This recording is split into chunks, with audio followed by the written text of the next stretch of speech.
Hello there! Can an employer snoop on their employees' network traffic, and how? Does encryption protect against such voyeurism? Is it even legal? I will do my best to answer these questions. Let's go!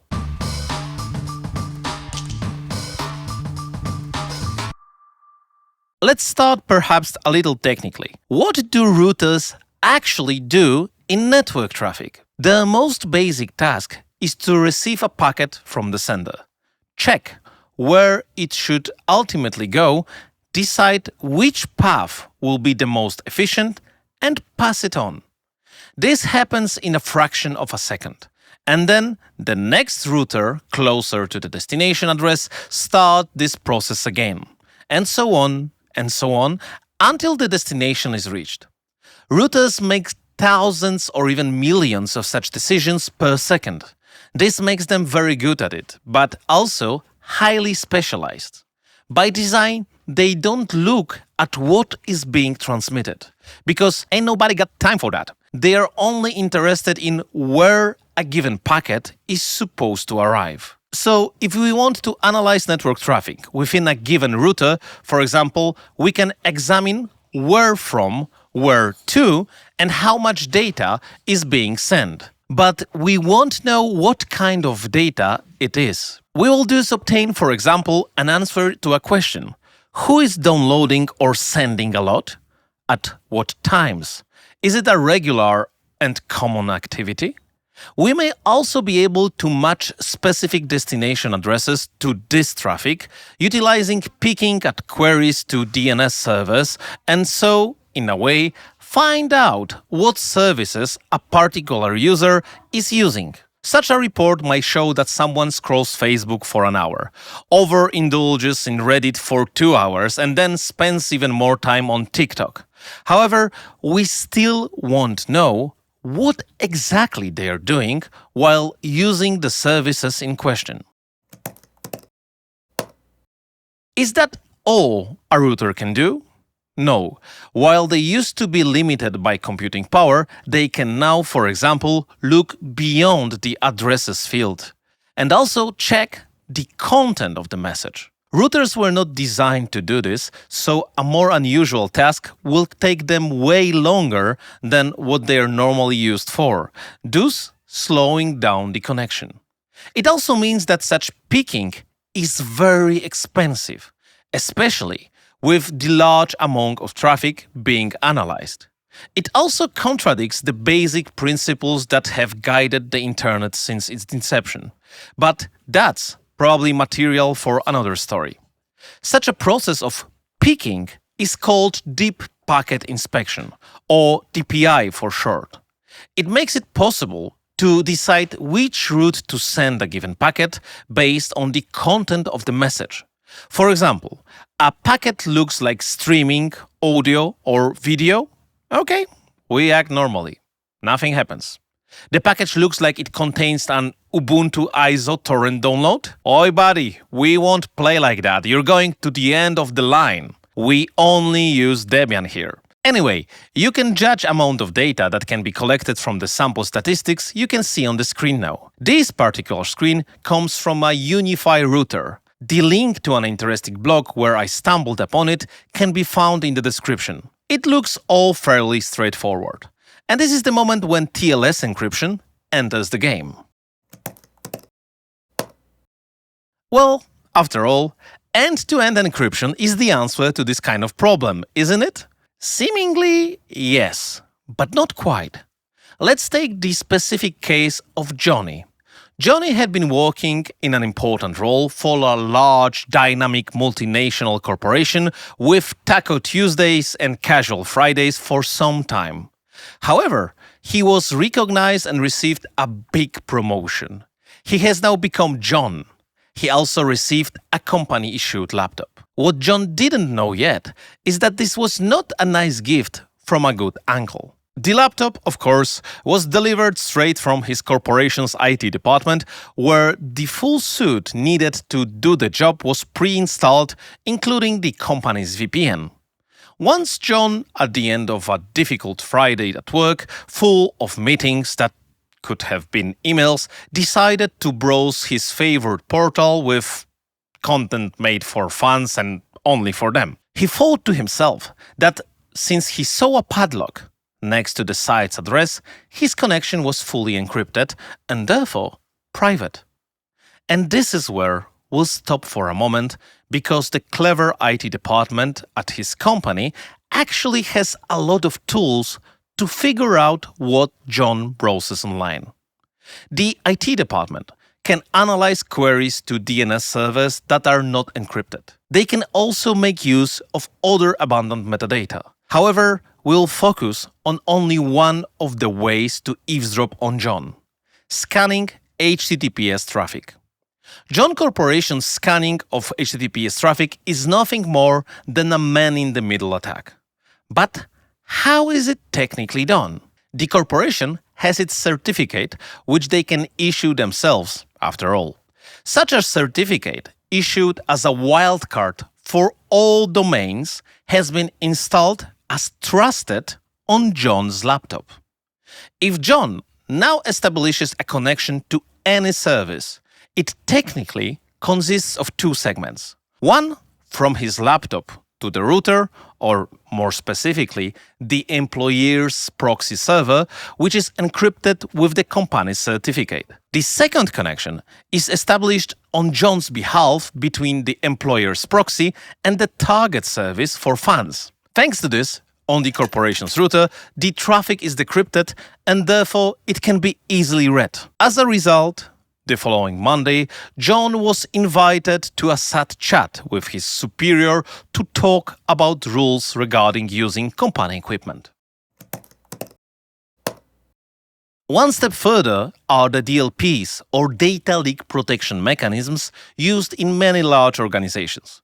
They analyze packets even more closely, looking for specific context. DLPs often use regular expressions, regex, rules designed to catch data in a specific form or containing some kind of a pattern. Deeper analysis can detect whether transmitted data complies with company cybersecurity policy. For example, you can actively scan sent messages for personal data such as dates of birth, addresses, or social security numbers. If someone would like to send them outside the organization, and this is not allowed by internal policies, such a message will not leave the company's internal infrastructure. Such filtering, by the way, can also be volume-oriented. One address in one message to a specific person? Okay. Was their entire database sent to an untrusted address? Oh, no. Obviously, there are other applications. Do you want to send a file shared only for internal use to the colleague sitting next to you? No problem. What about your private email account? Such mechanisms are evolving as the available computational power increases. Currently, it should come as no surprise that DLPs can analyze transmitted images using machine learning algorithms or unzip archives to preview the contents. You can ask, is it even legal? The legality of monitoring employees' network traffic by employers varies significantly across countries and depends on factors like device ownership, privacy laws, and the context of the monitoring. I'll show you some examples. In the UK, employers can monitor network traffic, but they must comply with laws such as the Data Protection Act from 2018 and GDPR. Monitoring must be proportionate, necessary, and aligned with a legitimate business purpose. Employees must be informed about monitoring through policies or notices, and their privacy rights must be respected. Overly intrusive or undisclosed monitoring can lead to legal challenges. In the US, employers are generally allowed to monitor activity on company-owned devices and networks under the Electronic Communications Privacy Act. This includes network traffic, emails, and internet usage, provided there is a legitimate business reason. Consent is not always required, but some states, like California, require prior notification to employees. Monitoring of personal devices is more restricted and requires explicit policies, especially in bring your own devices scenarios. Canada's privacy laws vary by province but generally require employers to balance monitoring with employees' reasonable expectation of privacy. Under laws like Ontario's Working for Workers Act, employers with 25 or more employees must disclose monitoring practices in a written policy. Consent is often required, particularly for personal devices, and monitoring must be proportional to legitimate business needs. Under German law, monitoring employees is heavily regulated by the GDPR and the Federal Data Protection Act. Employers must justify monitoring as necessary and proportional to their business goals, and employees must be informed beforehand. If personal use of company systems is permitted, monitoring may require explicit consent. But consent in employment context is often invalid due to the power imbalance between employers and employees. Work councils, if present, may also need to approve monitoring policies. Even China has strict data protection laws under the Personal Information Protection Law and the Cybersecurity Law. Employers may monitor workers' network traffic on work devices to safeguard business interests, provided they adhere to these laws. Employers must collect data only for lawful purposes, minimize the scope, and notify employees about the monitoring. Consent is generally required unless monitoring is essential for compliance or security. So, while monitoring is generally allowed on company devices and networks, it must comply with privacy and data protection laws around the world.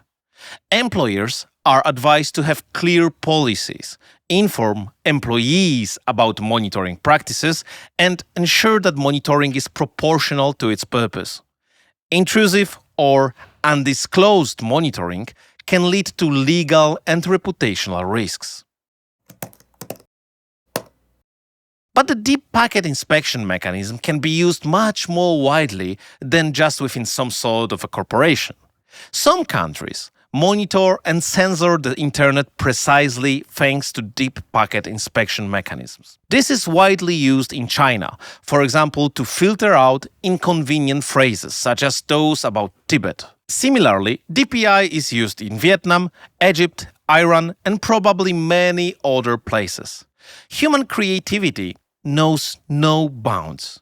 BSNL, an Indian internet provider, came up with an idea on how to use DPI for different purpose. When their customer browsed unencrypted websites, scripts and additional ads were injected into the content to make them some additional change. So, DPI is pure evil, right? No, not really. As is usually the case, there are two sides to the coin. By analyzing the transmission content, it is possible to detect and potentially block many types of cyber attacks at an early stage. For example, various viruses or malware. This way, it is not only possible to passively protect against such attacks, but also to proactively respond to them if they are just starting to happen. A well-prepared infrastructure should detect many anomalies, such as external or, even worse, internal cyber attacks. By checking the content of messages sent, you can potentially limit breaches of the GDPR, for example, by defining what is considered sensitive and in what form it can or cannot be sent. Similarly, you can protect your most valuable data, patents, media, sources, or much more, by defining the so-called permit list of places between which they can be transferred. We limit the chance of them leaking outside of the organization. However, enhancing security is only one of the tasks of DPI mechanisms. Many internet service providers analyze traffic in depth and are thus able to study the needs of customers more closely. This allows them to develop their services towards what their users need. DPI also enables packet categorization and prioritization to optimize infrastructure performance. This, therefore, ensures a higher service quality by prioritizing services that are in high demand, such as VoIP telephony or teleconferencing. What to do and how to live? You got a company laptop from your employer with a VPN setup and you're concerned that the network traffic might be surveilled in this way? What should you do about this? The simplest solution would be to use it for work and work purposes only. Don't log into your private bank accounts or email on it. Don't try to visit any sites not related to work. Don't be like our friend John. It's best to assume that all traffic coming from this device is strictly monitored. If you really need to use a work computer for personal purposes for some strange, very specific reason, you need to know that I don't recommend it, and some organizations may likely sack your employees for doing so. I warned you, if you have permission to install software on your work device, which I personally doubt, you could use your own VPN. This would result in a VPN within a VPN, but, well, that's just how it is. That doesn't mean that your employer won't be able to see that you're doing something suspicious. Just the mere fact that you're using any of the above is easy to detect, but it prevents some of your online behavior from being viewed in more detail. Could Tor be the solution to the problem? Well, theoretically it could, but most traffic analysis mechanisms are highly sensitive to it. It may be necessary to use a Tor bridge. Anyway, as with previous methods, the mere fact of using Tor would be an anomaly on your organization's network, and it is really not a sensible idea. It is worth knowing that DPI mechanisms are widely used for multiple purposes. For example, internet providers use them to reduce cyber attacks and fight malware or spam. And that's all for today, folks. Thank you for your attention and see you next time.